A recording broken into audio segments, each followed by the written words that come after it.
بسم اللہ الرحمن الرحیم۔ یہ 8ویں صدی عیسوی کی بات ہے۔ صبح کا وقت تھا اور بغداد کا ایک معمولی سا بازار، لوگ آتے جاتے آ رہے تھے، سوداگر آوازیں لگاتے، کہیں علم کی محفلیں سجتی نظر آتی۔ لیکن انہی گلیوں میں ایک ایسا نوجوان بھی چلتا تھا جسے مستقبل نے امام اعظم کے لقب سے یاد کرنا تھا، ایک ایسا عظیم انسان جو نہ بادشاہ تھا نہ جرنیل، لیکن اس کا نام پوری امت کے دلوں پر راج کرنا تھا۔ جی ہاں، جس عظیم شخصیت کی بات کر رہے ہیں وہ ہے امام اعظم امام ابو حنیفہ، جن کا اصلی نام نعمان بن ثابت رحمۃ اللہ علیہ ہے۔ آج ہم امام اعظم امام ابو حنیفہ کی زندگی کے مکمل حالات آپ کے ساتھ شیئر کریں گے۔ تو شروع کرتے ہیں آج کی ویڈیو۔ حضرت امام اعظم امام ابو حنیفہ کی زندگی کے مختصر حالات زندگی۔ ابتدائی آپ کا نام نعمان بن ثابت تھا، لقب امام اعظم۔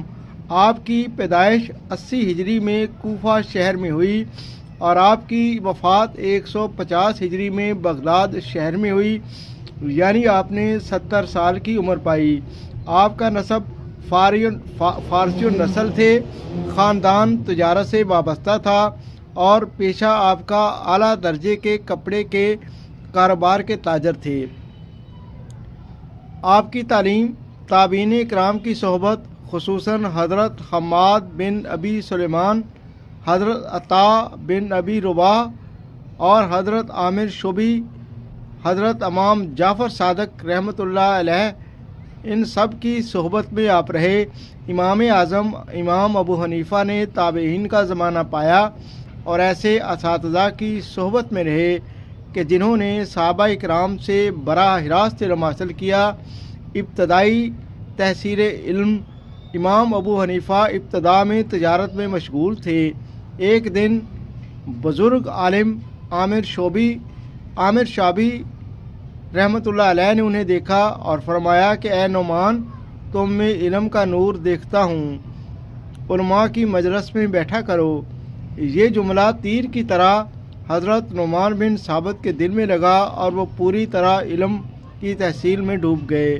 پھر 40 سال تک رات دن علم فقہ، حدیث، قرآن اور قیاس میں مہارت حاصل کی۔ حضرت امام اعظم امام ابو حنیفہ نے فقہ حنفی کی بنیاد رکھی۔